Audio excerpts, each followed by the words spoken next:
India is the land of 64 crore gods and goddesses, with a multitude of holy cities and shrines of spiritual gurus to a motorcycle. Here, temples can be found at every step of the way, but only some of them are odd, strange, weird, or unusual in one way or the other. Some of these weird temples in India are famed because of their unconventional deities, some because of their exorcism rites, and some because they are more than 2000 years old. So, here we are with a list of top 5 most mysterious temples in India.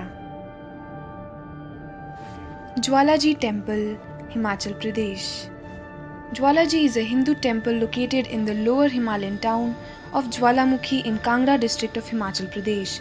Dedicated to Hindu goddess Jwala, temple is probably the most ancient temple in India. It is mentioned in the Mahabharata and other scriptures. Unlike any other temple, Jwalaji temple does not have a statue or an image, but a constantly burning blue flame that seems to come from the rocks. The flame can be seen at various places in the temple, and it is burning continuously since first date of its known history.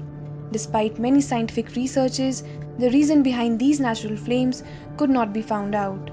The scientists say that there is a sleeping volcano under Jwalaji temple, and the natural gas coming out of that volcano is burning as flames, which Hindus revere as goddess. The Mughal Emperor Akbar once tried to extinguish the flames by covering them with an iron disc and even channelizing water to them, but the flames blasted all these efforts. Akbar then presented a golden parasol at the shrine. Even Aurangzeb returned back to Delhi after knowing Ma Jwala Devi's powers. There is surely some other phenomena and science that is working behind Jwalaji eternal flame, but that can be indication of glory of our ancestors. Till now, no scientist or geologist says nothing, since they only tried their level best to find a clue but failed. Venkateshwara Temple, Andhra Pradesh. The Venkateshwara Temple at Tirumala in the South Indian state of Andhra Pradesh is thought to attract more pilgrims than Jerusalem, Rome, or Mecca. Over 18 million devotees visit every year to pay their respects to an incarnation of Vishnu, the god that Hindus believe protects and sustains all that is good in society. Most temples rely on offerings and donations from devotees for their welfare. However, there are a few that have cornered a lucrative, albeit unusual market. Selling human hair to the Western countries, the Venkateshwara temple is the abode of Lord Vishnu, a god that accepts human hair as a symbol of sacrifice. The temple is India's richest, something that P. Krishnaiah, the executive officer of the temple's managing committee, attributes to extraordinary faith.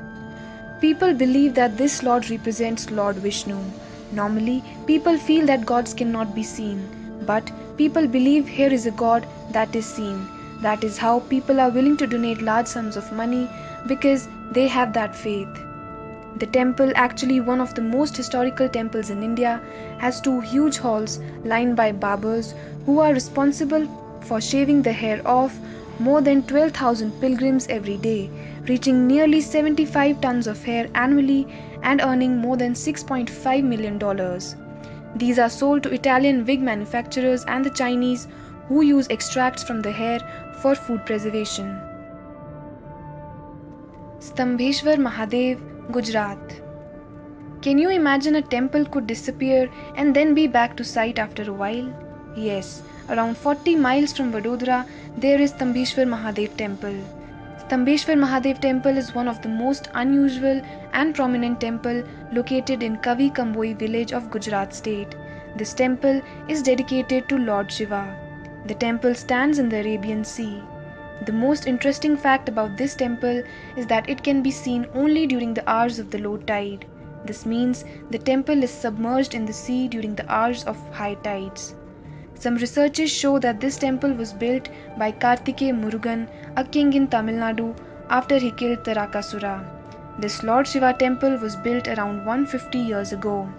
What is so unique about the temple is that the temple gets totally submerged into the sea during the high tide hours, and as the tide starts to get low, it again starts emerging out of the sea inch by inch, unveiling the 4 feet high Shivalingam. Now this disappearing temple near Vadodara has become a phenomenal place for tourists. If you plan for a visit, try to visit it only during the hours of the low tide. Kamakhya Devi Temple, Assam. Located on the Nilachal hill in the capital city of Guwahati, the deity of the temple, Kamakhya Devi, is revered as the bleeding goddess.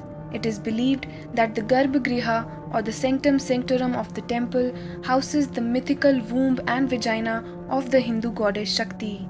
Curiously enough, every year during the month of June, the Brahmaputra river near Kamakhya turns red. It is believed that the goddess menstruates during this period. Considering this to be a woman's power to give birth, the deity and temple of Kamakhya is a celebration of this Shakti within every woman. The story of origin revolves around the Hindu gods Shiva and Sati. Legend has it that Sati fought with her husband to be part of the grand yajna that her father was offering to appease the gods, of which both were purposefully not invited to. Paying no heed to her husband's advice, Sati headed to the yajna nevertheless, only to be insulted by her father. The last straw was when he spoke ill of Shiva as well. Unable to bear the insult, Sati leapt into the very sacrificial fire of the yajna. When Shiva came to know of what had happened, his anger knew no limits. Carrying his wife's burnt corpse, he went on a rampage with his tandav, or the dance of destruction. While all the other gods cowered in fear under Shiva's rage, it was Vishnu who sent his chakra and cut the body in order to calm the aggrieved deity. It is believed that Sati's body parts fell in 108 locations across the country, which are today known as Shakti Peeths. Kamakhya finds its name from the Hindu god of love, Kamdev. As the story goes, the god had sought out Shakti's womb and genitals after having lost virility to a curse.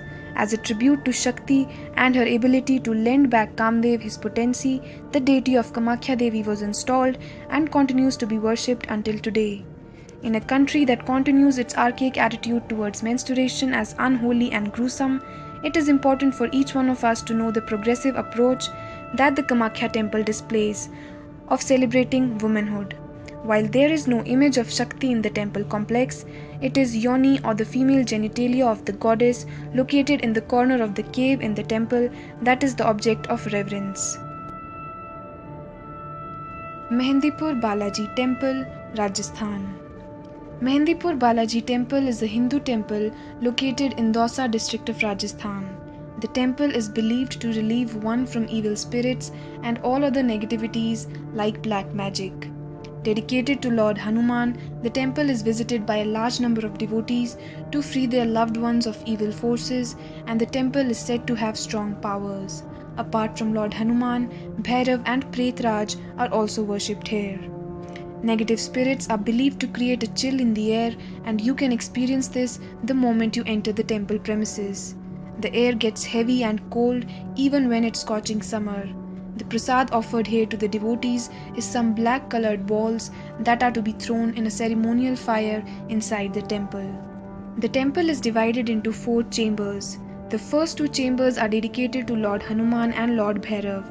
As you approach the 3rd chamber, the shrieks, shouts and cries of the possessed can be heard loud, which may make you think twice about entering the chamber. In the 3rd hall, you can see all the people who have come there to get the blessings of the Lord and be cured of all the negative forces that possess them.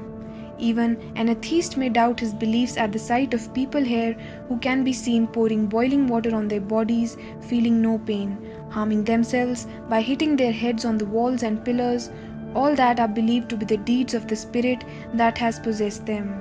A small exit from the 3rd chamber leads to the 4th and the scariest chamber of the temple. Here you can see humans from kids to adults tied to pillars and rocks with chains, some of them beaten up by priests to free them of the spirits. Once you are out of the temple, you can leave the temple premises without turning back. It is believed that once you enter the temple, an evil spirit follows you. Turning back while leaving the temple is said to make you the next victim of the evil spirit. Thank you so much for watching. Don't forget to hit like and subscribe to the channel, and be sure to check out previous stuff.